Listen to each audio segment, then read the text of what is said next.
poursuit avec Samsung. Samsung qui anticipe une hausse de son bénéfice de 50% au T1 2022, Antoine.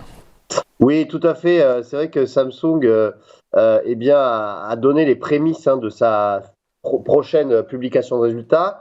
Et c'est vrai que le groupe anticipe donc un bond de 50% de son bénéfice d'exploitation, qui est le plus élevé depuis 2018, notamment grâce à la solide demande des puces des semi-conducteurs.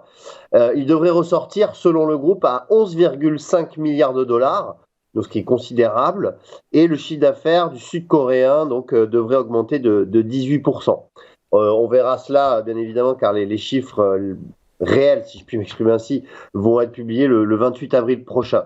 Alors, si on regarde un petit peu Samsung, l'évolution du titre, à long terme, on voit qu'on a fortement progressé pendant la période Covid, et depuis maintenant plus d'un an, depuis début de 2021, on a une baisse assez sensible du titre, puisqu'on est passé de 2000, alors on est en dollars là, 2000 dollars à 1386 dollars. Maintenant, ce qui est intéressant de voir, c'est qu'on arrive sur un niveau de support majeur, qui se situe à 1380 dollars.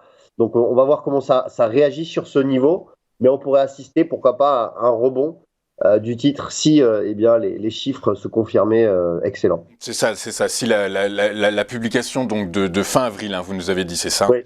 est en ligne et que les perspectives sont porteuses, effectivement, le titre pourrait rebondir. Alors, il rebondirait vers quel niveau de résistance, Antoine, du coup?